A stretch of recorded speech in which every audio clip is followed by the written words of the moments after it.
The restaurant smelled like expensive cologne and older money, the kind that didn't need to announce itself. I moved between tables with practiced invisibility, refilling water glasses and clearing plates while the city's elite pretended I didn't exist. My feet ached in my worn sneakers, hidden beneath black slacks that had seen better days. The fabric was thin at the knees, but no one ever looked that closely at the help. I'd been working at Dionysus for 3 months, long enough to recognize the regulars and understand the unspoken hierarchy. The marble floors gleamed under crystal chandeliers, reflecting fragments of conversation and laughter that never included people like me. I was a ghost in their world, visible only when summoned by a raised finger or empty glass.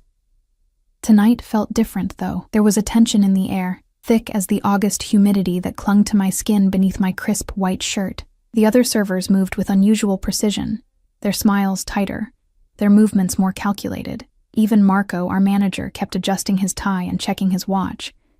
"Table 7, he whispered to me as I passed the bar.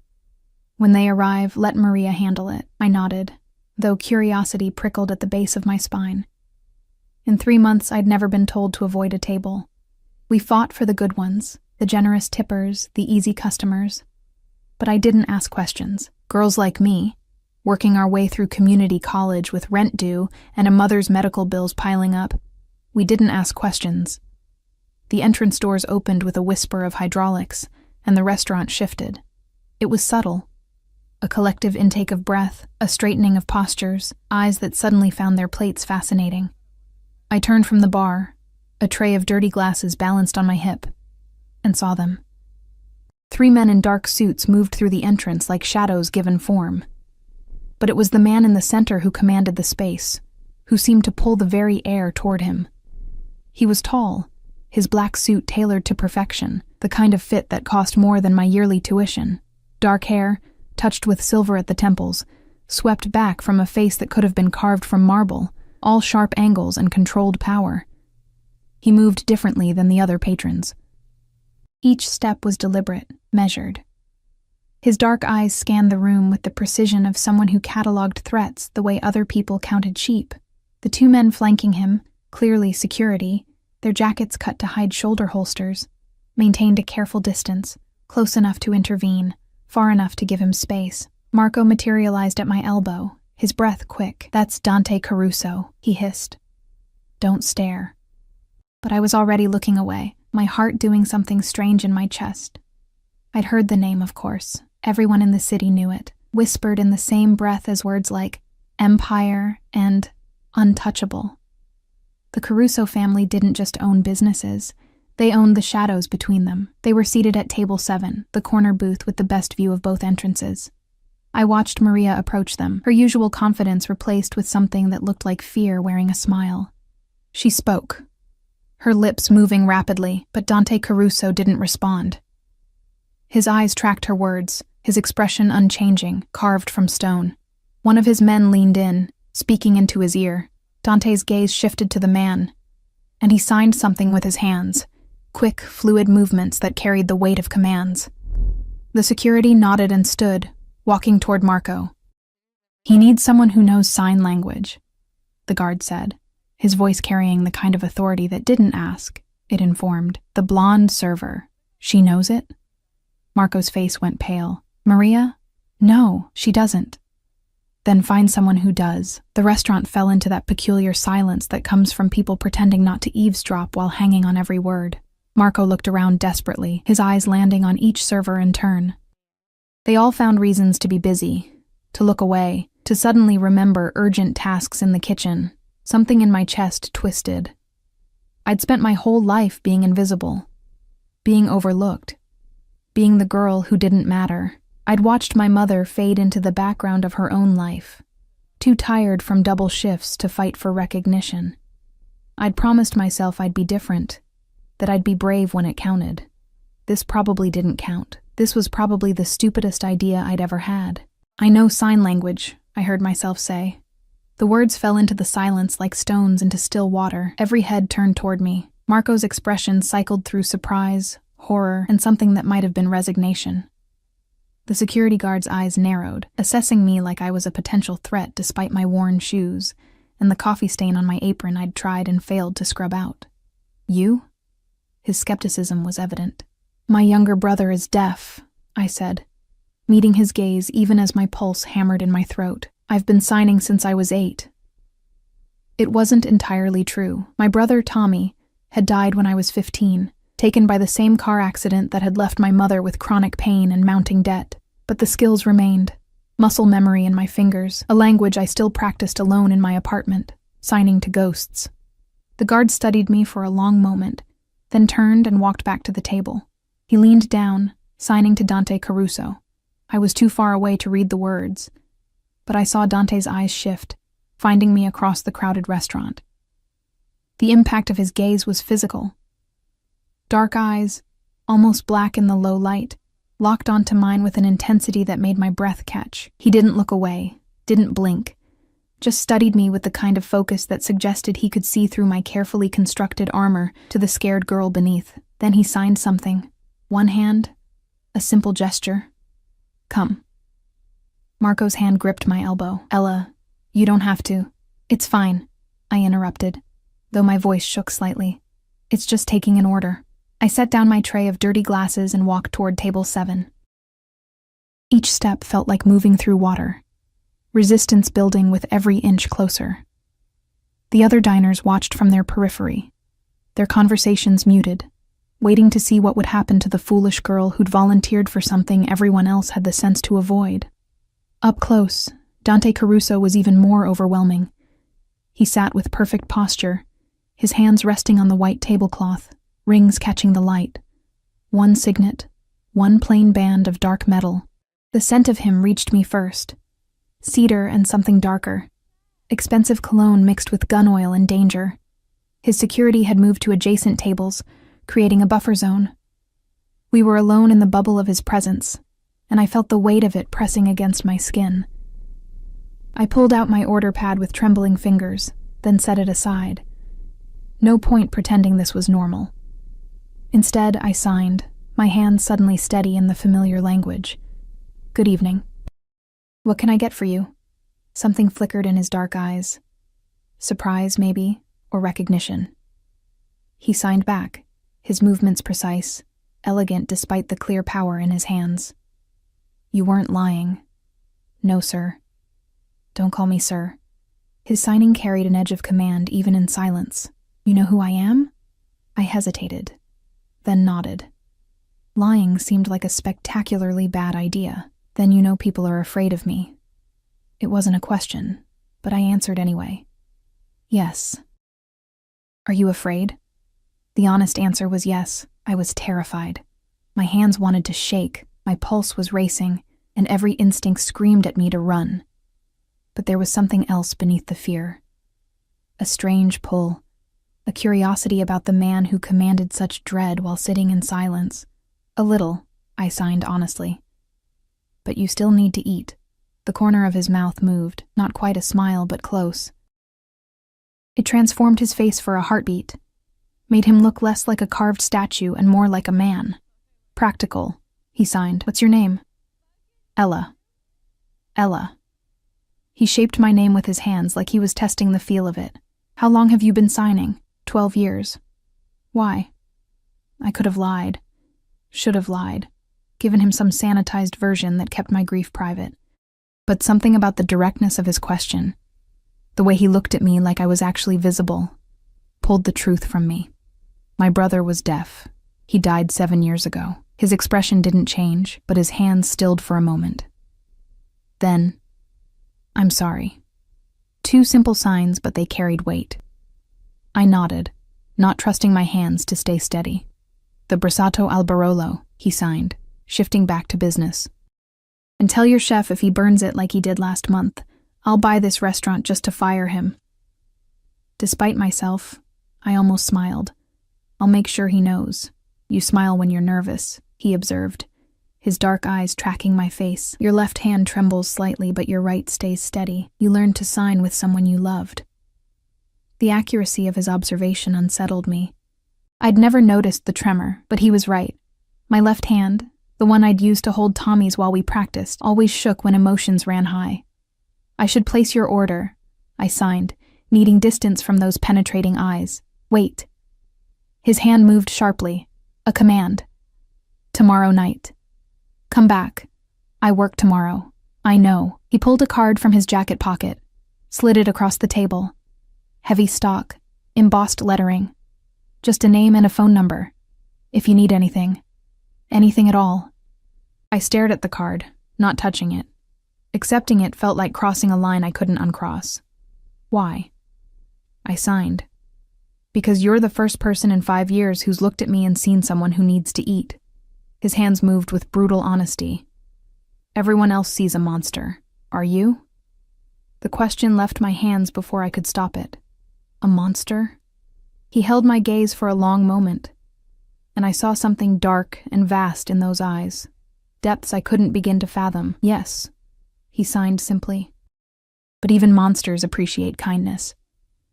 I picked up the card with numb fingers, slipped it into my apron pocket where it burned against my hip like a brand. Then I turned and walked toward the kitchen on legs that barely held me, feeling his eyes track every step. Marco met me at the kitchen door, his face ashen. What did he say to you? He ordered the brassato al barolo. I managed, my voice strange in my own ears after so much silence. And he said not to burn it. I didn't mention the card.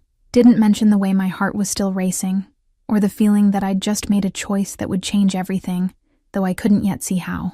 The rest of the night passed in a blur. I served other tables, smiled at other customers, collected tips and cleared plates. But I felt the weight of Dante Caruso's presence like gravity, pulling at me even across the room. Several times I caught him watching me, his expression unreadable, his hands still on the table. When he finally left, the restaurant seemed to exhale. Conversations resumed their normal volume.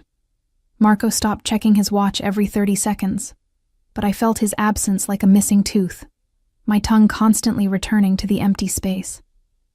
I finished my shift at midnight, my feet screaming in protest as I changed from my work shoes to my sneakers in the employee locker room. The card was still in my apron pocket. I pulled it out, studying the embossed letters in the fluorescent light. Dante Caruso, and a phone number. Nothing else. No address, no title, no explanation. I should throw it away. Should forget this night ever happened and go back to being invisible, safe in my anonymity. I had enough problems without adding connection to the city's most dangerous man to the list. Instead, I slipped the card into my wallet, next to the photo of Tommy making bunny ears behind my head at his 8th birthday party, both of us grinning at the camera like we had all the time in the world. Outside, the August night wrapped around me like a warm blanket. The subway station was 2 blocks away, the platform mostly empty at this hour. I clutched my purse and kept my head down, following the same route I'd taken every night for 3 months. I didn't see the man following me until he was already too close. The footsteps behind me were too deliberate to be coincidence.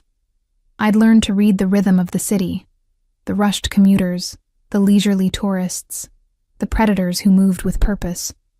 These steps had purpose. My hand tightened on my purse strap as I quickened my pace. The subway entrance glowed ahead, a beacon of fluorescent safety. Just 1 more block, 50 more steps. I counted them in my head, the same way I'd counted Tommy's heartbeats in the hospital, desperate arithmetic that never changed the outcome. Ella. The voice cut through the humid air, unfamiliar and sharp. I didn't stop, didn't turn. My mother's warnings echoed in my head. Never acknowledge them. Never let them know you're afraid. Ella Monroe. Closer now. I know you can hear me. The use of my full name froze me mid-step. Nobody at the restaurant knew my last name except Marco, and he'd never give it out. The personnel file was locked in his office, which meant I turned. The man was average height, average build, with the kind of face that disappeared in crowds. Brown hair, brown eyes, a suit that cost more than my monthly rent but lacked the tailored perfection of Dante's. He held his hands visible, empty, but something in his smile made my stomach clench. "Who are you?" I demanded, voice steadier than I felt. "A friend." He took a step closer. I took one back. "I saw you talking to Dante Caruso tonight. Quite the conversation for a waitress. I took his order, that's my job. In sign language. How convenient. His smile widened, and I saw the calculation behind it. You know what he is, don't you? What his family does? I know I need to catch my train. I turned again, but his next words stopped me. Your mother's medical bills are substantial. Mount Sinai Hospital, Dr. Patterson. The collection notices must be piling up. Ice flooded my veins. How do you... I know a lot of things, Ella. I know you're 3 months behind on rent. I know you're taking 12 credits at community college because that's all you can afford. I know you eat ramen 4 nights a week and skip lunch most days. He pulled a business card from his pocket, held it out. I also know how to make those problems disappear. I didn't take the card. What do you want? Information. About Dante Caruso, his routines, his conversations, who he meets with. His voice was casual, like he was asking for the time. You have access now. He gave you his card. He'll trust you eventually. All I need is for you to pay attention. Remember what you see. You want me to spy on him? The words tasted like ash. I want you to survive. You think working yourself to death for minimum wage and tips is going to save your mother? She needs surgery, Ella. Real surgery. Not the pain management they're giving her because it's all Medicaid will cover. He stepped closer, lowering his voice. I'm offering you a way out. A way to actually help her. My throat tightened.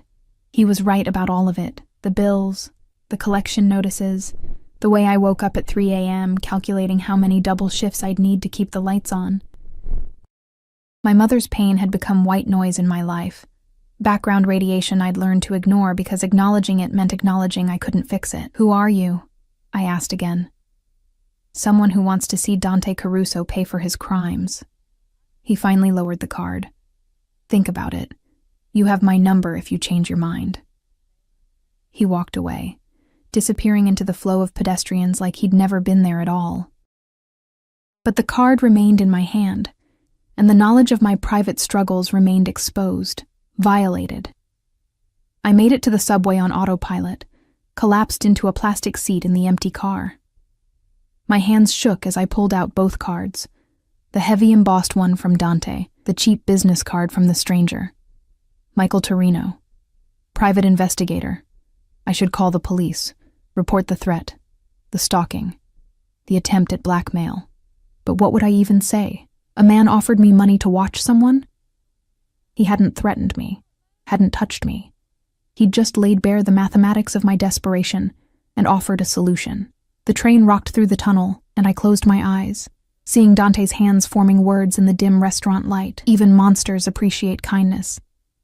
He'd called himself a monster, claimed it openly, no pretense of innocence. But he'd also apologized for Tommy's death, with a sincerity that had cracked something in my chest. I threw Michael Torino's card in the trash can outside my apartment building. Whatever he was offering, whatever game he was playing, I wanted no part of it. I had enough darkness in my life without adding betrayal to the list. My studio apartment greeted me with familiar shabbiness, water-stained ceiling, radiator that clanked like a dying ghost, the fold-out couch that served as my bed. But it was mine, paid for with my sweat and aching feet, and that meant something. I fell asleep with Dante's card on my nightstand, its presence a question I wasn't ready to answer. The next night, I arrived at Dionysus 15 minutes early, a knot of anticipation tight in my stomach. Marco raised an eyebrow when he saw me but said nothing, just handed me my section assignments. Table 7 wasn't on my list. Maria has that section tonight, he said, not meeting my eyes. Probably for the best. Probably. Definitely. I should have been relieved. Instead, I felt the keen edge of disappointment. The dinner rush started at 6. I moved through my tables with mechanical efficiency, smiling at the right moments, laughing at jokes that weren't funny, being perfectly invisible once again. But my eyes kept drifting to table 7, empty and waiting. He arrived at 7:30. The same entrance, the same 2 security guards, the same shift in the restaurant's atmosphere. But this time, when Dante's dark eyes scanned the room, they found me immediately, held. Something passed between us across the crowded space, acknowledgement, recognition, something I didn't have words for. Maria approached their table with a tray of water glasses. I watched her smile, watched her speak, watched Dante's expression remain impassive. Then I saw his hand move, signing something. Maria's smile faltered. She nodded, set down the glasses, and walked directly toward me. "He wants you," she hissed, her professional mask slipping. "Table 7, he asked for you specifically." My heart kicked against my ribs. "What did you tell him?" "That you're busy with your own section. He said he'd wait." She thrust her order pad at me. "Marco's going to kill me, but I'm not arguing with Dante Caruso. You take them. I'll cover your tables." We switched sections without Marco noticing. Absorbed as he was in managing the chaos of a Saturday night, I approached table 7 with my pulse in my throat, the card in my wallet suddenly heavy against my hip. Dante watched me approach. Tonight he wore charcoal gray, the suit pristine. His dark hair swept back to reveal the sharp angles of his face. Up close, I could see the slight scar along his jaw, the way his eyes tracked movement with predatory precision. I pulled out my order pad, then set it aside. Signed instead, "Good evening." "You came back," he signed, and I couldn't read his expression. "I work here. You could have requested a different section, different shift." His hands moved with certainty. "You didn't." He was right. I could have. Should have. The smart thing would be to stay far away from Dante Caruso and his dark eyes, and the way he made me feel visible in a way that was both terrifying and intoxicating. "You said you wanted me to come back." I signed before I could reconsider. "I did." He leaned back slightly, studying me. "Do you know why?" "No. Because you treated me like a person. Not a king, not a threat, just someone who needed to eat." He paused, his next sign slower, more careful. "It's rare and valuable. I'm just a waitress. You're not just anything." His correction was sharp. What did the man want last night? The question hit me like cold water. I must have shown my shock because his expression hardened. "You were followed from here. A man in a brown suit spoke to you for approximately 4 minutes outside the subway entrance on 3rd Street. My people observed but didn't interfere. I'm asking now, what did he want?" My hands felt numb. He'd had me followed, had people watching me, the violation of it mixed with something else. A twisted kind of protection I didn't ask for but apparently had anyway. "How did you—" I started, but he cut me off. "I protect what's mine. Answer the question." "I'm not yours." I signed, anger giving me courage. "You became mine the moment you approached this table. No arrogance in the statement, just fact." Now tell me what he wanted. I should have lied, should have walked away, quit my job, disappeared into the city's anonymous masses. Instead, I told him the truth, my hands shaping words that felt like betrayal, even though I'd already decided against Michael Torino's offer. "He wanted me to spy on you, said he'd pay off my mother's medical bills if I reported on your movements, your meetings." Dante's expression didn't change, but something shifted in his eyes, a darkness that made my breath catch. "And you said?" "No." I threw away his card. "Why?"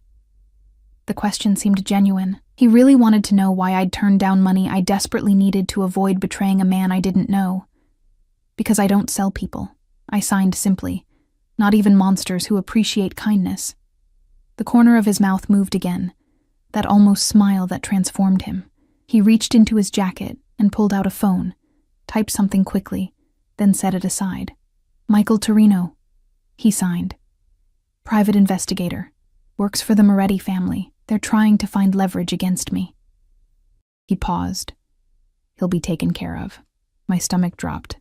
Taken care of could mean anything, and I had a feeling I didn't want to know the details. "I don't want anyone hurt because of me." I signed quickly. "He threatened you, invaded your privacy, tried to manipulate you." Dante's hands moved with controlled fury. "That has consequences. Please." I didn't know why I was pleading for a man who'd stalked me, but the thought of violence on my behalf made my skin crawl. Just make him stop. "That's enough." Dante studied me for a long moment, his dark eyes unreadable. Then he pulled out his phone again, typed something different. When he looked up, his expression had softened fractionally. "He'll be convinced to leave the city, no permanent damage."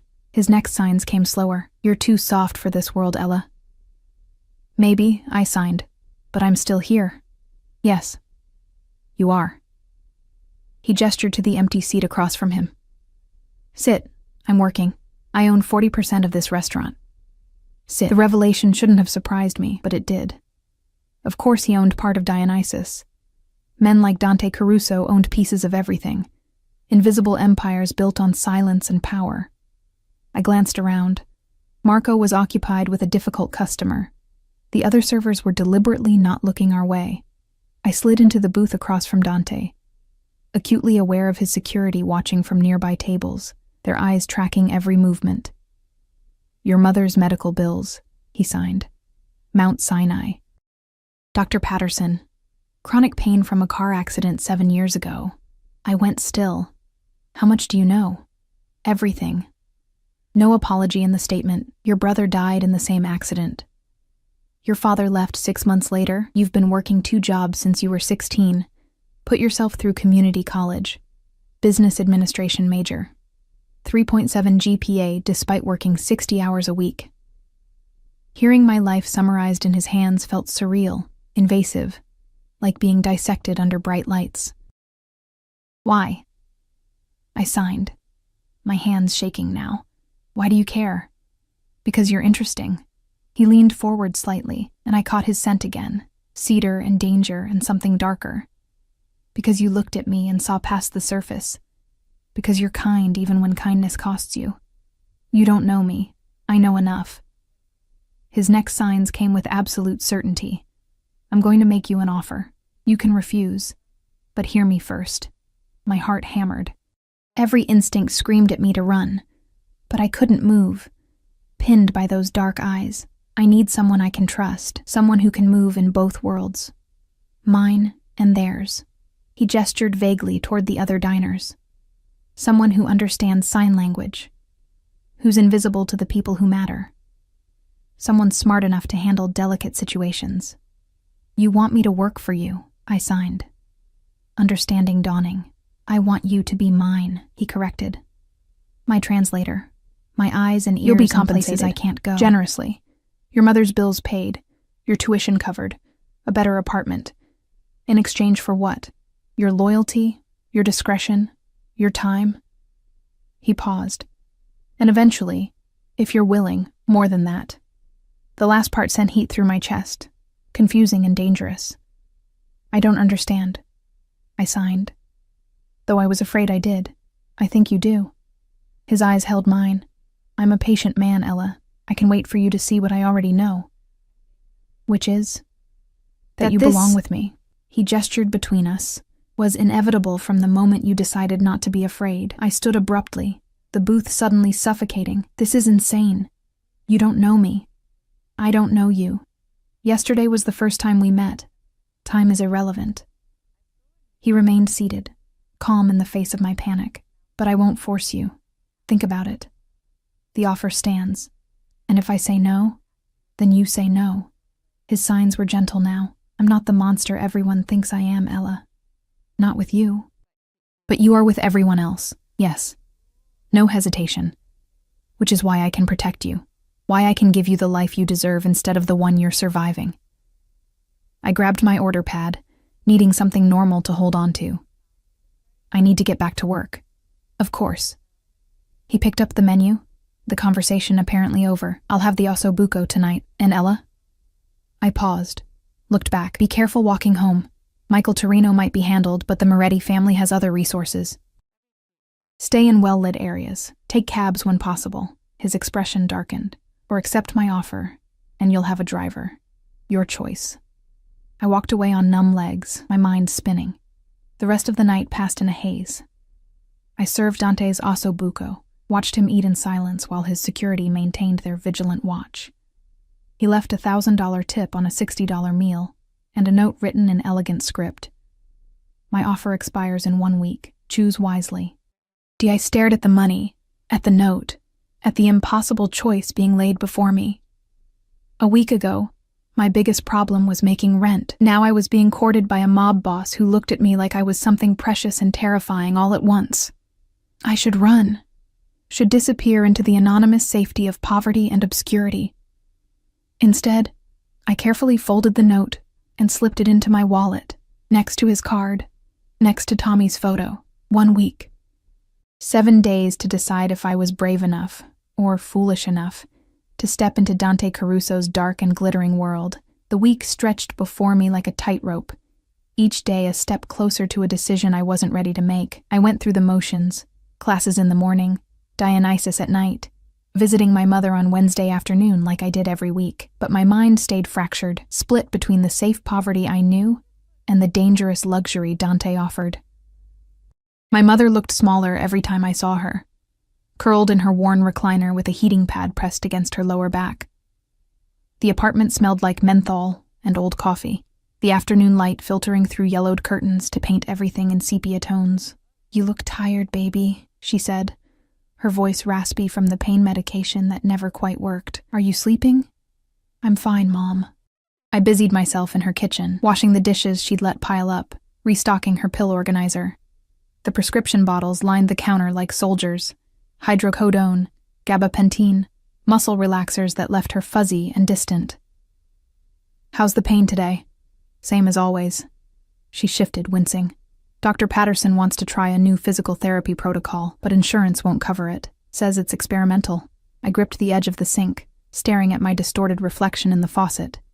Insurance wouldn't cover it. The story of our lives, written in denied claims and mounting debt. "I'll figure something out," I said, the lie familiar on my tongue. "Ella, no. You're already working yourself to death. I won't have you." I said I'll figure it out. The sharpness in my voice silenced her. I immediately regretted it, but the weight of Dante's offer pressed against my chest, making it hard to breathe. One signature, one decision, and my mother could have real treatment. Real surgery. A chance at a life without constant pain. All it would cost was my safety, my autonomy, my soul. Small price, really. I stayed until she fell asleep, her breathing evening out as the medication kicked in. Then I took the bus back to my apartment, Dante's note burning a hole in my pocket. Thursday night, Dante didn't come to the restaurant. I told myself I was relieved, but the disappointment sat heavy in my stomach. Friday, the same.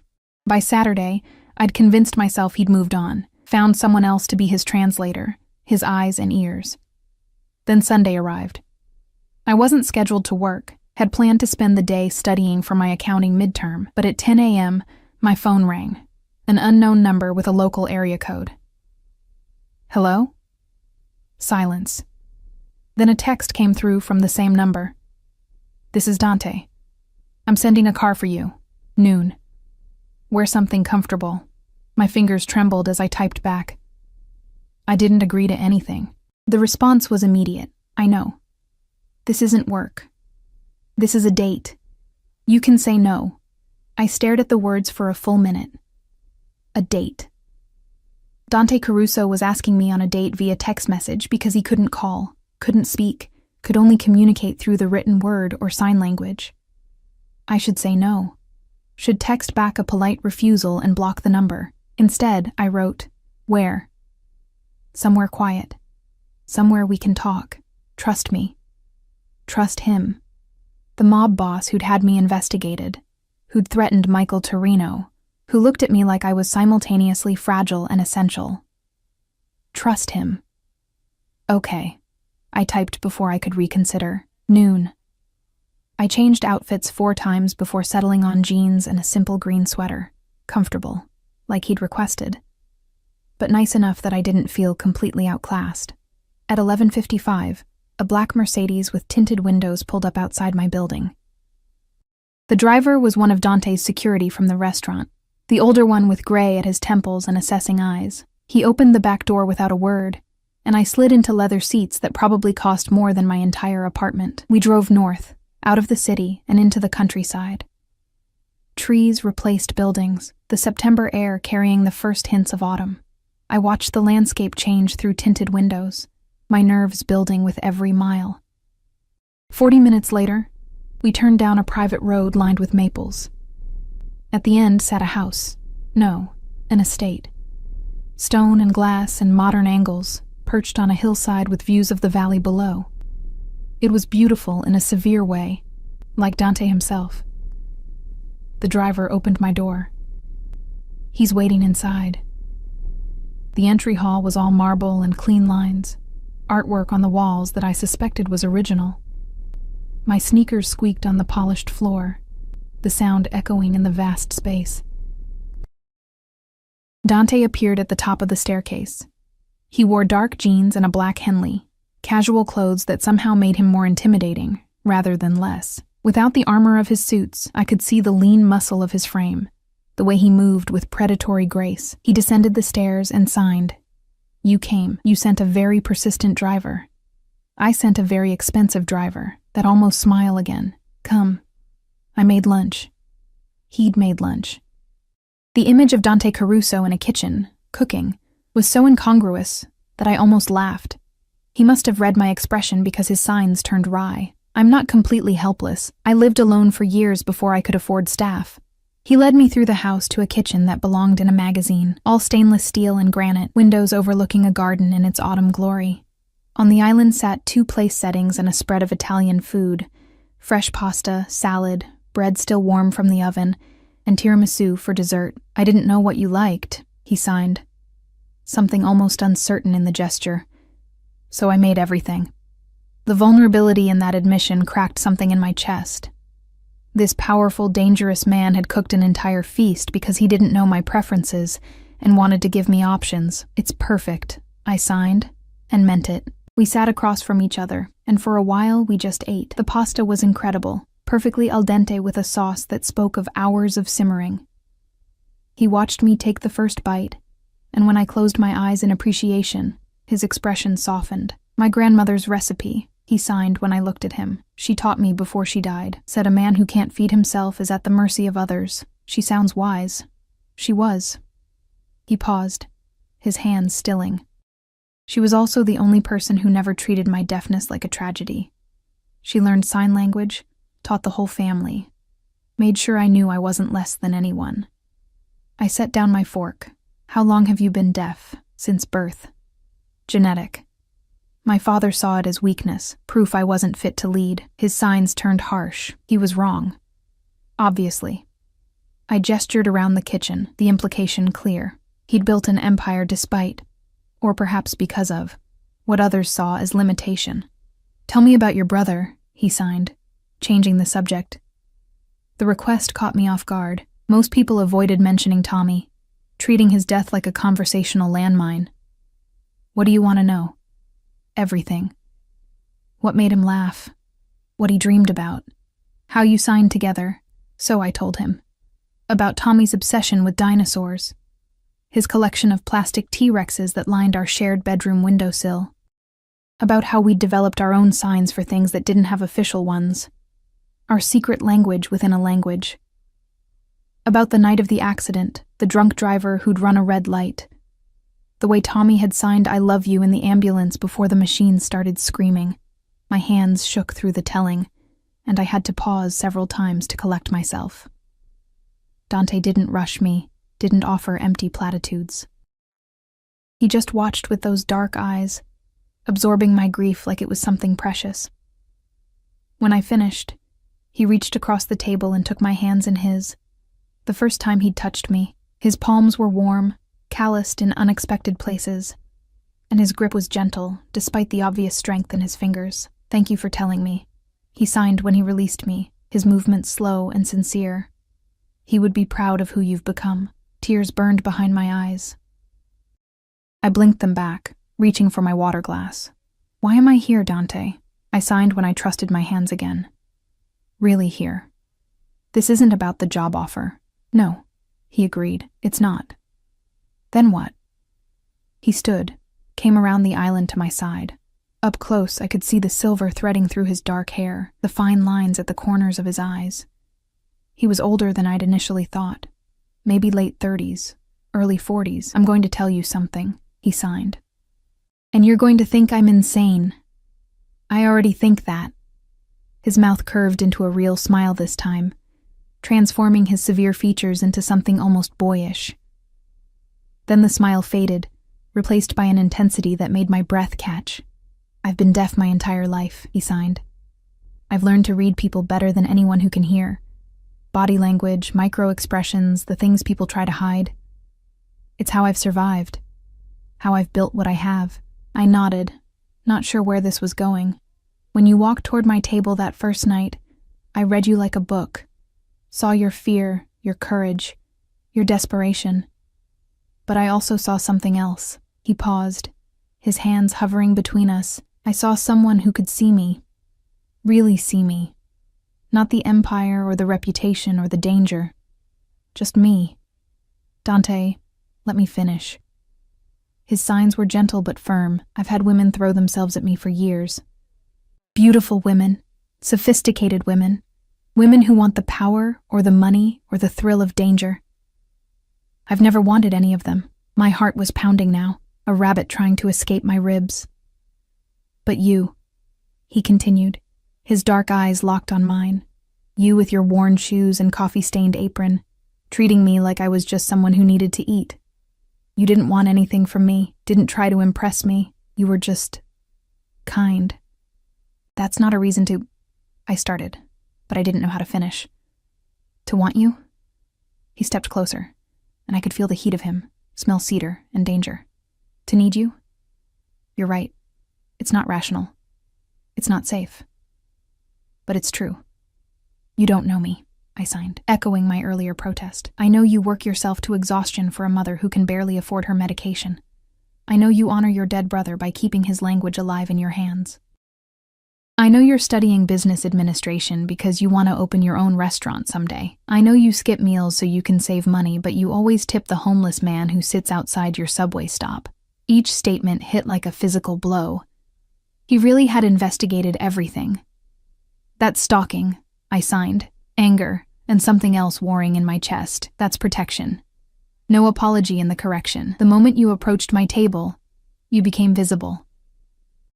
And in my world, visibility is dangerous. I needed to know who you were, if you were a threat, if you could be trusted, and you're none of those things. He raised his hand slowly, giving me time to pull away, and cupped my face. His palms were warm against my cheeks, his touch impossibly gentle for a man who commanded an empire of violence. You're just Ella. Brave, kind, stubborn Ella, who throws away cards from private investigators and defends men who call themselves monsters. I should go, I signed, but I didn't move, trapped in the gravity of his touch. You should, he agreed, but you won't. Because you feel it too, this pull between us, this inevitability. He was right, and I hated him for it. I did feel it, had felt it from the moment our eyes met across the restaurant, a connection I couldn't explain and didn't want to examine. This is crazy, I signed against his palms. You're dangerous. Your world is dangerous. I would never let anything hurt you, he interrupted, his signs fierce despite his gentle touch. Never. You would be protected, cherished, given everything you've ever wanted. I don't want things. Then what do you want? The question hung between us, demanding honesty. What did I want? Safety? Security? A life where I didn't wake up calculating which bill to pay and which to let slide? Or did I want something more, something reckless and terrifying and real? I want to stop being invisible, I signed finally, the truth scraping out of me. I want to matter. You matter to me. His thumbs brushed my cheekbones. A feather-light touch that sent shivers down my spine. You've mattered since the moment you chose courage over fear. I'm still afraid. Good.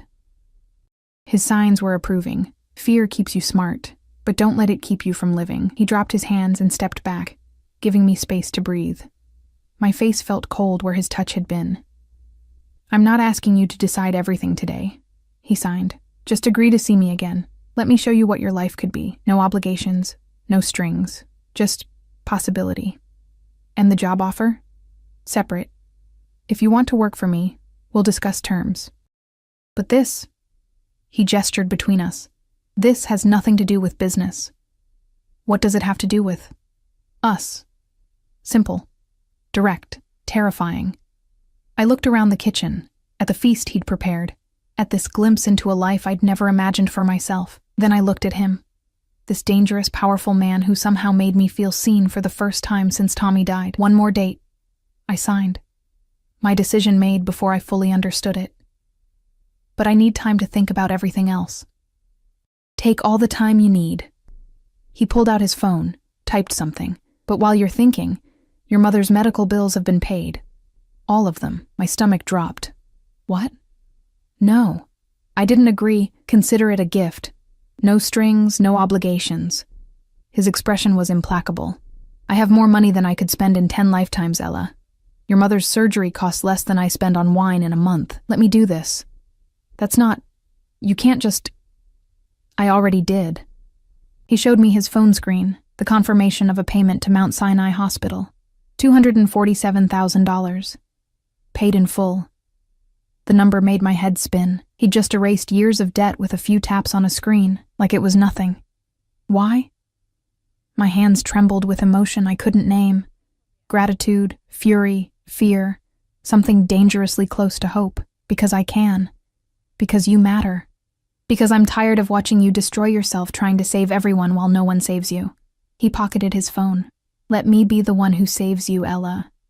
Let me give you the life you deserve. Tears spilled over before I could stop them. Hot tracks down my cheeks. I never cried. Had trained myself out of it years ago because tears didn't pay bills or ease pain or bring back the dead. But standing in Dante Caruso's kitchen, faced with a kindness I didn't know how to accept, I broke. He pulled me into his arms and I let him. Let myself collapse against his chest while he held me with a tenderness that contradicted everything I knew about him. His heart beat steady under my ear, and his hands moved in slow circles on my back. Comfort, in a language beyond words. When the storm passed, I pulled back, wiping at my face with embarrassed hands. Sorry, I signed. I don't apologize. His signs were gentle. You're allowed to feel things. I don't know how to accept this, any of this. Then learn. He brushed a tear from my cheek with his thumb. I'm a patient teacher. Despite everything, I almost smiled. Is that what this is? Teaching? Among other things. His eyes held promises I wasn't ready to examine. Come, let me show you the rest of the house. He led me through rooms that spoke of wealth I couldn't fathom, a library with floor-to-ceiling bookshelves, a gym that belonged in a professional training facility, a music room with instruments I didn't recognize. But it was the office that stopped me. One wall was covered in photographs, not of Dante, but of other people. Families, children, elderly couples. Each photo had a small plaque beneath it with names and dates. What is this? I signed. People I've helped. His expression was unreadable. Families whose businesses were saved from predatory loans. Children whose medical treatments I funded. Elderly people whose pensions I protected when corporations tried to steal them. I moved closer, reading the plaques. Stories of intervention, of power used for protection rather than destruction. I don't understand. I signed. Everyone says you're a monster, a criminal, dangerous. He finished for me. I'm all of those things, Ella. I've done terrible things to terrible people. But I've also done this. He gestured at the wall. The world isn't black and white. I'm not a hero. But I'm not only a villain either. Why show me this? Because I want you to see all of me, the darkness and the light, and then decide if you can accept both. I studied the photographs, the evidence of complexity I hadn't expected. Dante Caruso, mob boss and secret philanthropist, monster and savior. I need to go home, I signed, suddenly overwhelmed. I need to think. Of course. He didn't argue. Didn't try to convince me to stay. Just led me back through the house to where his driver waited. At the car, he took my hand one more time. Thursday. He signed. Dinner. Somewhere public if it makes you feel safer. Okay. I agreed. Because apparently I'd lost my mind. And Ella? He waited until I met his eyes. Thank you for giving me a chance. The drive back to the city passed in a blur. My mother's bills were paid. Dante Caruso wanted to court me. My entire life had shifted on its axis in the span of a few hours. When I got home, I found a package waiting outside my door. Inside was a new phone, top of the line, already programmed with Dante's number and his security team's contacts, and a note in his elegant script, so you never have to be afraid walking home alone. The phone has a panic button. Press it, and my people will come. Always. I sat on my fold-out couch, holding the phone, staring at my shabby apartment with new eyes. In 1 week, Dante Caruso had seen all of me, the poverty, the struggle, the grief, and instead of looking away like everyone else, he'd stepped closer. And God help me, I wanted to let him. Thursday arrived wrapped in autumn rain, the kind that turned the city gray and made everyone huddle deeper into their coats.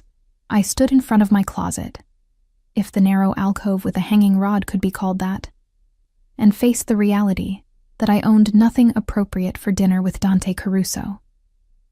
My work uniform hung on one end, my 3 pairs of jeans on the other, and between them a collection of sweaters and discount store blouses that had seen better days. Nothing that said, I'm going to dinner with a mob boss who paid my mother's medical bills and keeps looking at me like I'm something precious. The new phone buzzed on my nightstand. A text from Dante. A package will arrive in 1 hour. Open it. I texted back. I can dress myself. I know. But I want to give you this. Let me. The package arrived exactly 60 minutes later, delivered by a professional courier in a black suit. Inside the discreet garment bag was a dress the color of deep wine, silk that whispered against my fingers like water. The label was Italian, the kind of designer I'd only seen in magazines. It fit perfectly, because of course he knew my size. Of course he'd anticipated this. I should have been angry at the presumption. Instead, I stood in front of my bathroom mirror and barely recognized the woman looking back.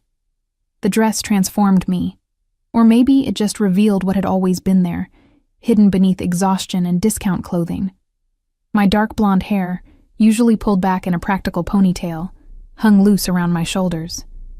My green eyes looked brighter against the wine silk. I looked like someone who belonged in Dante's world. The thought terrified me. At 7 p.m., the same black Mercedes pulled up outside. But this time, when the driver opened the door, Dante himself was waiting in the back seat. He wore a charcoal suit with a black shirt, no tie, the top button undone to reveal the hollow of his throat. His dark eyes traveled over me slowly, taking in every detail, and what I saw in his expression made heat pool low in my stomach. Beautiful, he signed simply. I knew you would be. I slid into the car, acutely aware of the silk against my skin, the subtle scent of his cologne in the enclosed space. You didn't have to buy me a dress, I wanted to. He picked up my hand, pressed his lips to my knuckles. The gesture was old-fashioned, courtly, and impossibly intimate. Let me spoil you, Ella. I have so few chances to give gifts that matter. The restaurant was in Tribeca, exclusive enough that it didn't have a sign, just a discreet address and a doorman who clearly knew Dante on sight. We were led through the main dining room to a private area in the back, a single table set for 2 beside floor-to-ceiling windows overlooking the rain-slicked city. Security took positions at nearby tables, far enough to give us privacy, close enough to intervene if needed. I'd stopped being surprised by their constant presence. Dante pulled out my chair himself, a gesture of courtesy that felt genuine rather than performative. When he sat across from me, he immediately began signing. I want to know everything about you. Start with your first memory. That's a strange first date question. I signed back. We don't have time for normal. His expression was serious. I need to learn you, Ella. All of you. Start anywhere. So I did. I told him about my childhood in Queens, my father's construction business that failed during the recession, the slow dissolution of my parents' marriage under the weight of financial stress, about Tommy's diagnosis, the way it became the center of our family's universe, about the accident, the hospital vigil, the funeral where I'd signed the eulogy because speaking felt impossible. He listened with absolute focus, his dark eyes never leaving my face, his hands occasionally moving to ask questions or offer comfort. The waiter brought course after course, scallops, risotto, duck prepared 3 ways, but I barely tasted any of it, too absorbed in the conversation flowing between our hands. Your turn, I signed when I'd exhausted my history. Tell me about your family. His expression shuddered slightly. What do you want to know? Everything.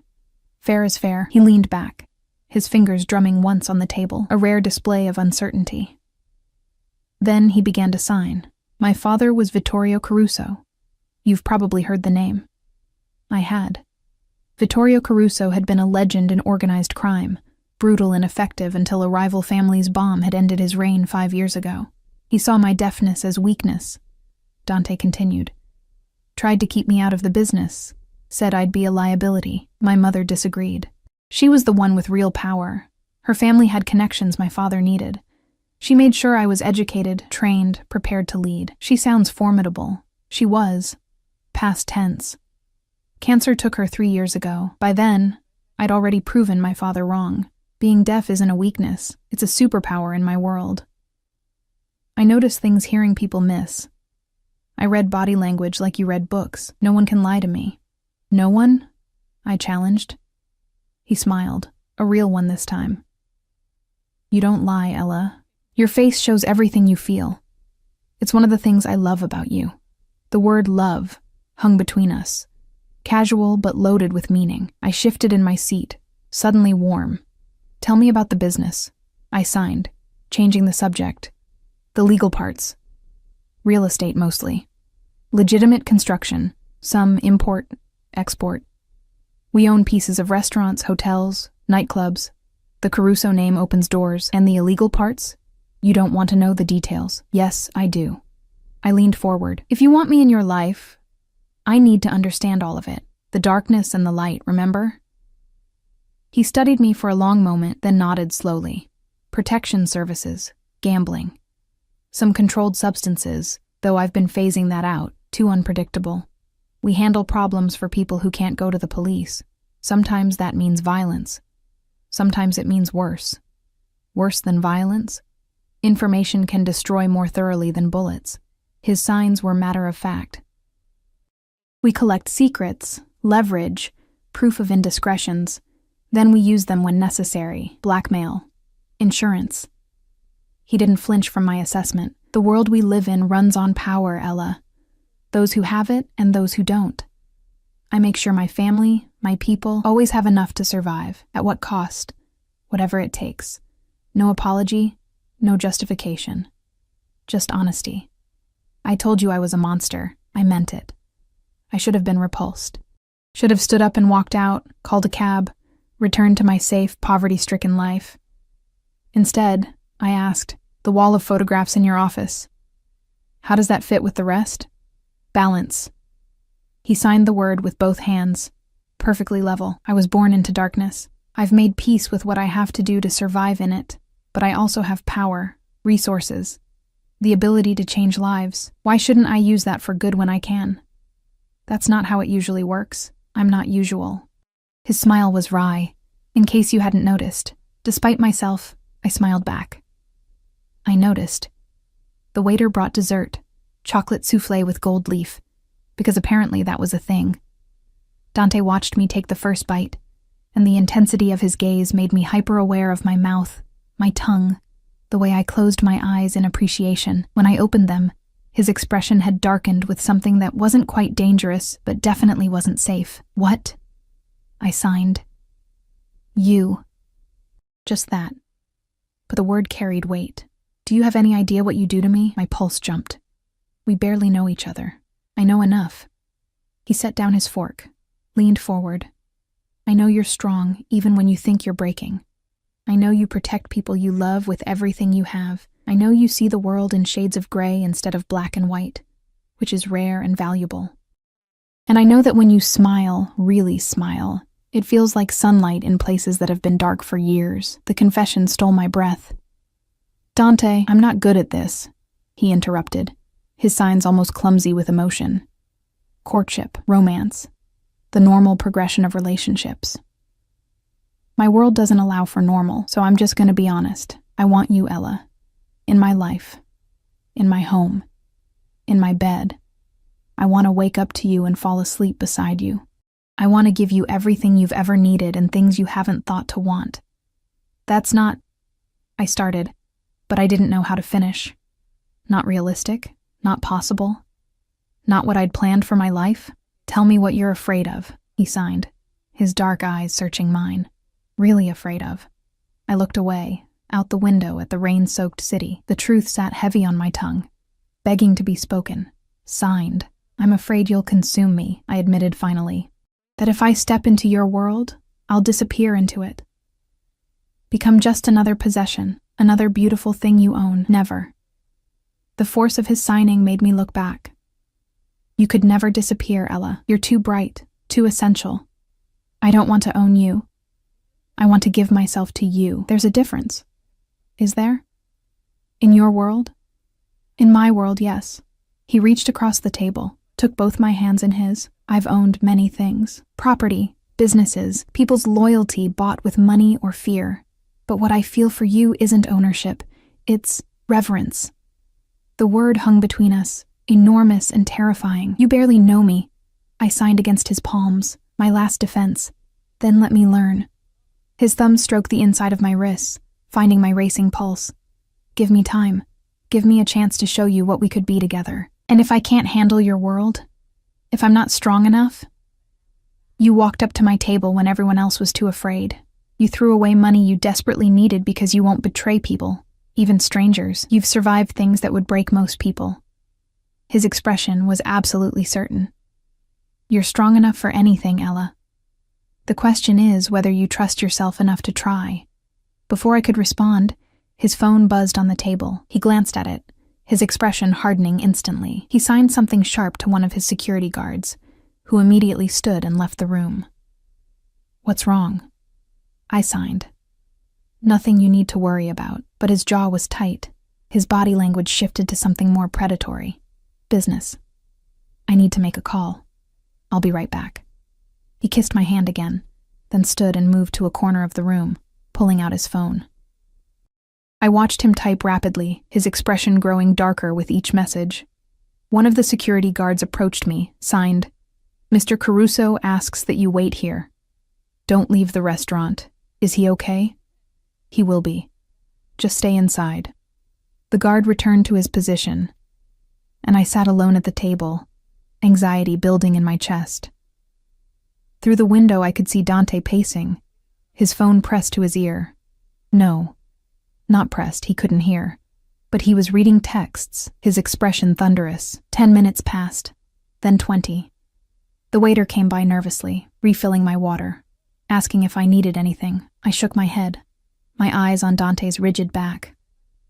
Finally, he returned to the table. His composure was back in place, but I could see the tension in his shoulders, the way his hands formed signs with extra precision, a tell I was learning to read. I need to leave, he signed. Now, something's happened. What kind of something? The kind I handle personally. He stood, offered his hand. Come, I'll have someone drive you home. No. The word left my hands before I thought it through.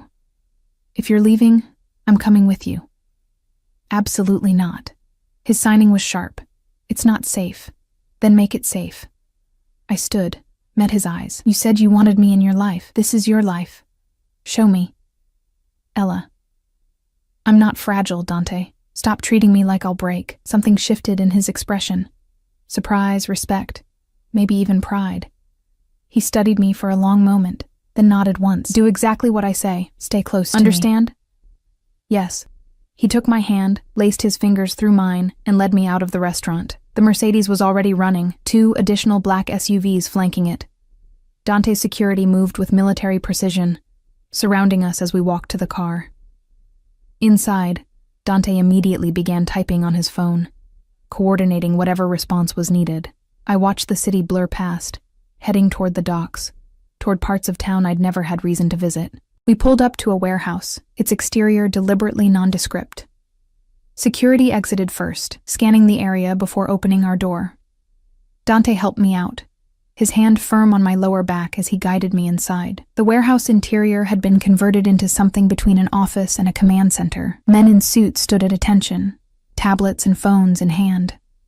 They all straightened when Dante entered, deference evident in their postures. In the center of the room, tied to a chair with blood running from his nose, was Michael Torino. My stomach dropped.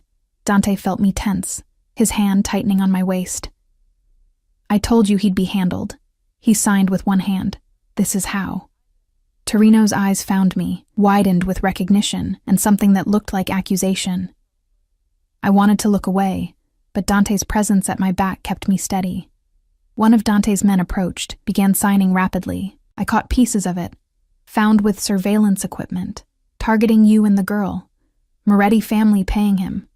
Dante's expression was carved from ice as he signed back, his movements too fast for me to follow. Then he turned to me. You don't need to watch this. What are you going to do? Convince him that leaving the city is in his best interest. His signs were deliberately vague. I promised you no permanent damage. I keep my promises. Dante. He cupped my face, forced me to look at him instead of Torino. This is the darkness, Ella, the part of my world that isn't romantic or exciting. This is what I do to protect what's mine. If you can't handle it, I'll have someone take you home. No judgment. But you need to decide now. I looked past him at Torino, at the blood and fear, at the evidence of Dante's power made physical. Everything in me screamed to run, to go back to my safe, simple life where violence was something that happened to other people.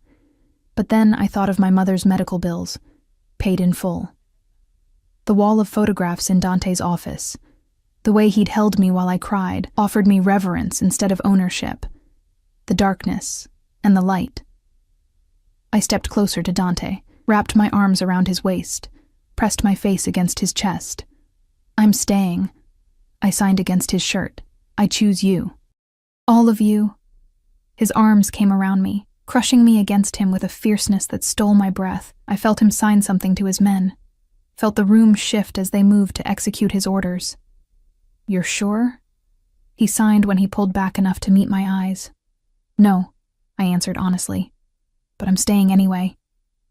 He kissed me then, finally, his lips claiming mine with a hunger that had been building since the moment we met. The kiss was possessive, consuming, a declaration of ownership I should have resisted, but instead surrendered to completely. When we broke apart, both breathing hard, his eyes were nearly black with desire and something deeper. Mine, he signed, the word absolute. Yours, I agreed, and felt the last of my resistance crumble. Behind us, I heard Torino start to plead, but I kept my eyes on Dante, on the man who was both my salvation and my damnation, and chose the fall. Dante kept his word. Michael Torino left the warehouse on his own feet, bruised and terrified but alive. I watched from Dante's side as the private investigator was escorted to a car that would take him to the airport. A one-way ticket to Seattle already purchased. A new identity waiting if he was smart enough to use it. He won't come back, one of Dante's men said aloud, signing simultaneously for his boss. The Morettis won't protect him after this failure. Dante nodded, then turned to me. His expression softened when he saw my face. Whatever he read there made him pull me close again. You're shaking, he signed. I know. No point denying it.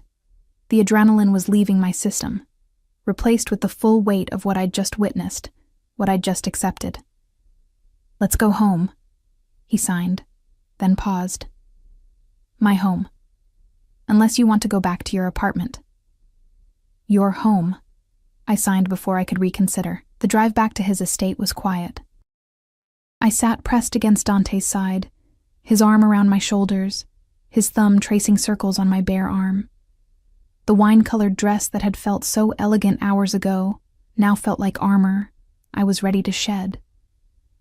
Inside, he led me upstairs to a bedroom that was clearly his. Masculine, minimal, all dark wood and clean lines.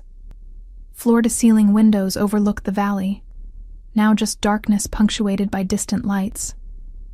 I'll show you to a guest room. He started to sign, but I caught his hands. I don't want a guest room. His dark eyes searched mine, making sure I meant it. Then he pulled me close and kissed me again. Slower this time, thorough and devastating. His hands found the zipper of my dress, paused in question. I nodded. The silk pooled at my feet, and I stood before him in just my underwear, feeling simultaneously vulnerable and powerful under his hungry gaze. He signed something too fast for me to catch, then switched to pulling me against him, his mouth on my neck, my collarbone, everywhere he could reach. We made it to the bed in a tangle of limbs and desperate touches. He undressed with efficient grace, revealing lean muscle and scattered scars, evidence of a life lived dangerously. I traced one with my finger, a puckered mark on his ribs that looked like a knife wound. Later, he signed when I paused. I'll tell you all of it later. Right now, I just need you. And I needed him too. Needed to feel something other than fear and uncertainty. Needed to claim this choice I'd made with my whole body. He was patient despite his obvious desire, taking time to learn what made me gasp, what made me arch against him. When we finally came together, it felt like inevitability, like every choice I'd made since approaching his table had been leading to this moment. Afterward, I lay against his chest, listening to his heartbeat, feeling his fingers trace patterns on my spine. The silence between us was comfortable now. Familiar. A language we'd learned to speak fluently. He shifted to sign. Stay. Not just tonight. Move in with me. That's fast. I signed back, but without real protest. We don't have time for slow. His expression was serious. I know what I want, Ella. I've known since the moment you looked at me and saw someone who needed to eat instead of someone to fear. I'm not playing games. I'm asking you to build a life with me. I barely know how to accept dinner. I signed, half joking, half serious. You're asking me to accept everything. Yes. No hesitation. Your apartment lease ends next month. Move in here. Finish your degree. I'll arrange for you to transfer to a better school. All expenses covered. Work if you want to, or don't. Help me with the business if you're interested, or just be here. Be mine. I'm not a possession, no. You're a partner. He sat up, pulling me with him so we faced each other. I'm building an empire, Ella, not just the criminal parts, the legitimate businesses, the real estate, the investments. I need someone I trust absolutely to help manage it. Someone smart, educated, who can move in both worlds. You want me to work for you? With me. The distinction was important, as my equal, my other half. I'm a waitress with a community college education. I signed, reality crashing back in. I'm not qualified to. You're qualified because I say you are. His signing was fierce. Because you're brilliant and quick and people underestimate you. Because you can sign and hear, which makes you invaluable. Because I trust you. You barely know me. I protested again, but the argument was getting weaker. I know enough. He pulled me into his lap, his arms around my waist. But if you need time, take it. I can wait. Just promise me you'll consider it. I looked around the bedroom, at the luxury that could be mine, at the man offering me everything I'd never thought to want. Then I thought about my studio apartment, my mother in her worn recliner, the future I'd resigned myself to, struggle and exhaustion and invisible survival. Okay, I signed. I'll move in. Trial basis. 3 months. If it doesn't work, it will work. His confidence was absolute, but fine. 3 months. Then you'll see I'm right. Despite everything, I smiled. Arrogant. Accurate. He kissed me again, softer this time. Get some sleep. Tomorrow I'll show you the rest of what being mine means. The next 3 months were a whirlwind of transformation. Dante was true to his word about everything. I transferred to Columbia, my tuition paid in full, my class schedule arranged around my new role in his organization. I learned the legitimate businesses first, the real estate holdings, the construction contracts, the import-export operations that provided legal cover for the less legal activities underneath. I became Dante's voice in meetings, his translator in negotiations, his eyes and ears in places he couldn't go. People who'd dismissed me as just another pretty girl learned quickly that I spoke for Dante Caruso, and that made me untouchable. My mother's surgery was scheduled for December. Dr. Patterson called me personally, apologetic for the delay, but optimistic about her prognosis. She'd have real relief for the first time in 7 years. When I visited to tell her, she cried, partly from joy, partly from fear of what I'd done to make it possible. Ella, baby, she said, gripping my hands, this man you're with, he's dangerous, isn't he? I could have lied. Should have lied. Instead, I nodded. But he treats you well? Her eyes searched mine, looking for signs of coercion, of fear. He treats me like I'm precious, I said honestly. Like I matter. She studied me for a long moment, then squeezed my hands. Then I won't judge. God knows I made my own choices about who to love. Just be careful. Promise me. I promise. But being careful was becoming increasingly difficult. The deeper I got into Dante's world, the more I saw of both the darkness and the light. I sat in on meetings where he negotiated protection deals that bordered on extortion. I also watched him fund a youth center in his old neighborhood, providing jobs and hope to kids who'd otherwise end up on the wrong side of his business. The Moretti family made 2 more attempts to undermine him, once through a business rival, once through a smear campaign in the press. Dante handled both with ruthless efficiency, and I learned not to ask too many questions about the details, but he never lied to me. When I asked, he told me the truth, no matter how dark. I had them beaten, he said one night, signing in the darkness of our bedroom. We'd started speaking aloud more, my voice and his hands creating a hybrid language between us. Not killed, but hurt badly enough that they won't try again. Does it ever bother you? I signed back. The violence? Yes. His honesty was brutal, but it's necessary. In my world, mercy is weakness. Hesitation is death. I protect what's mine, whatever it takes, and I'm yours. You're mine. He pulled me against him, his hands possessive on my waist. But you're also your own. That's the difference. I would never stop you from leaving if you wanted to. But I'd do anything, to make you want to stay. I stayed. December arrived with the first snow, transforming the estate into something from a winter fairy tale. My mother's surgery was scheduled for the 15th. Dante insisted on the best surgical team, a private recovery suite, round-the-clock nursing care. The morning of the surgery, I was a nervous wreck. Dante found me in the kitchen at 5 a.m., staring at coffee I hadn't drunk, my hands trembling too much to hold the cup steady. He took it from me, set it aside, pulled me into his arms. She'll be fine. He signed against my hair. I have the best team money can buy. They won't fail. You can't control everything, I signed back, my fear making me sharp. Watch me. And somehow, impossibly, he was right. The surgery took 6 hours but went perfectly.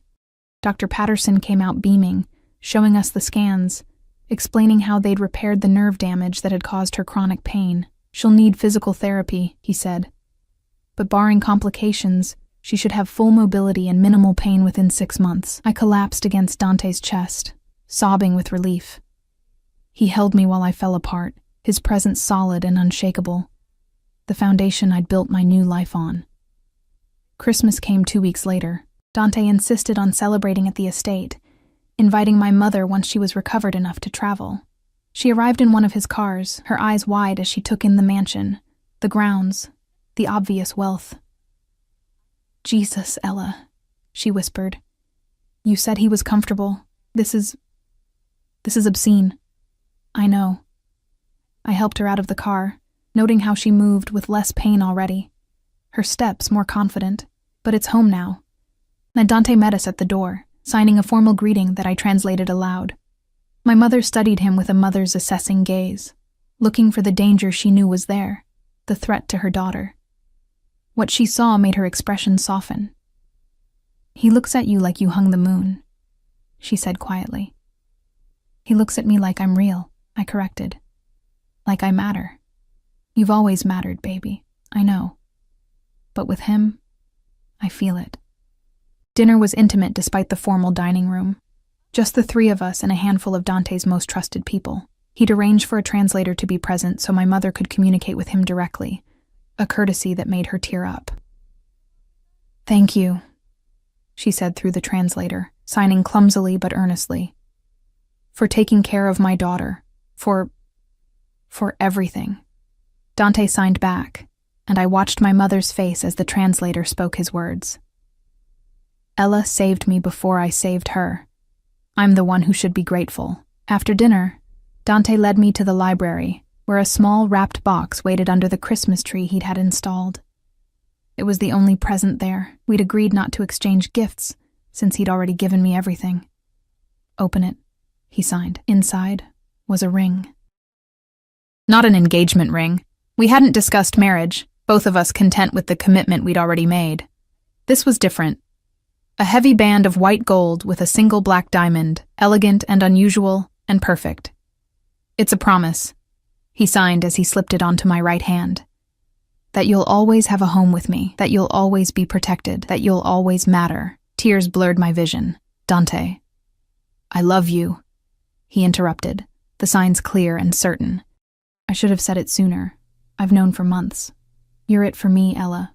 The only one. The last one. I love you too. I signed back. The truth of it overwhelming, even though you're terrifying and possessive and probably bad for me. Especially because of those things, he signed with a slight smile. You like the danger. Admit it. And God help me, I did. I'd grown addicted to the edge, to living in both worlds, the legitimate and the criminal, the light and the dark. I'd become someone new in the past 3 months, someone stronger and bolder and unafraid of her own power. Yes, I signed. I like the danger. I like you. Just like? Love.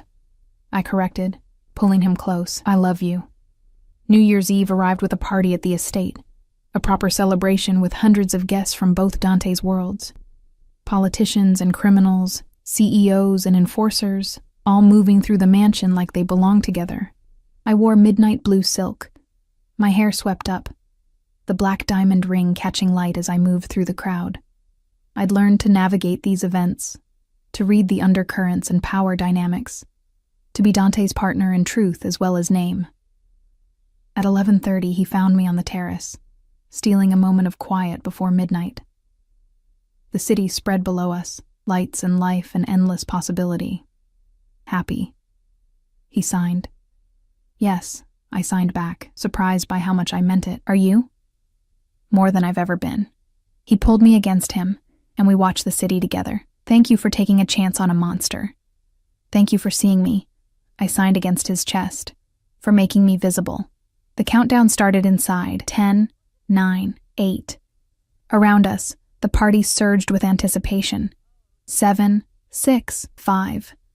Dante turned me to face him, his dark eyes holding mine. 4, 3, 2. I love you. He signed as the clock struck midnight. I love you. I signed back as fireworks exploded over the city, painting the sky in gold and silver.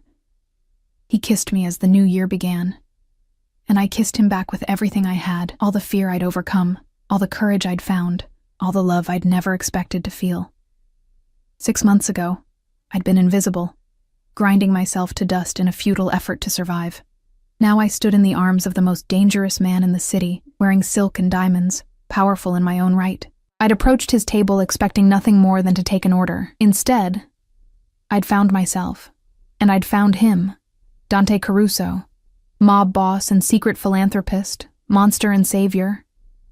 The man who'd seen me when I was invisible and made me his equal.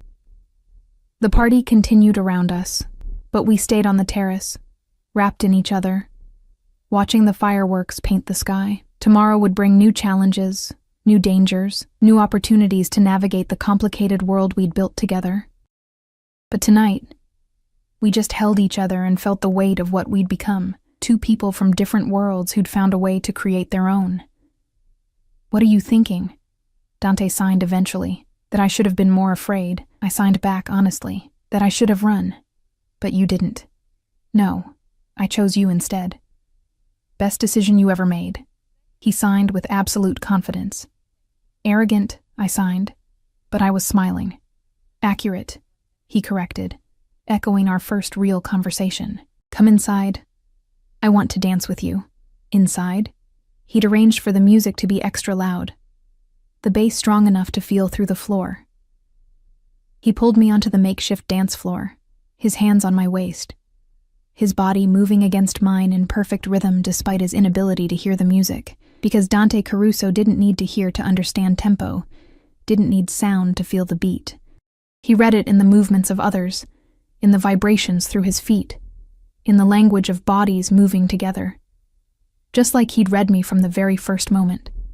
We danced until dawn, surrounded by his empire and my new life, celebrating everything we'd overcome and everything we'd become. And when the last guest finally left and the sun rose over the valley, Dante took my hand and led me upstairs to our bedroom, to the life we'd built together from courage and desire and love that transcended sound and silence. Welcome home, He signed as we collapsed onto the bed, exhausted and happy. I've been home for months, I signed back, pulling him close. Home is wherever you are. He kissed me then, soft and sweet and full of promise. And I kissed him back, tasting our future, complicated and dangerous and absolutely perfect. I'd walked up to his table when everyone else was too afraid, and he'd given me everything I'd never known to ask for. The deaf Mafia boss and the invisible waitress. The monster and the girl who saw past his darkness. We'd found each other in the chaos, and we'd built something real. Something permanent. Something worth every risk I'd taken. Forever, Dante signed against my lips. Forever, I agreed, and meant it with every fiber of my being. Outside, the world continued, dangerous and uncertain and full of shadows. But here in his arms, I'd found my light, and I was finally, perfectly visible,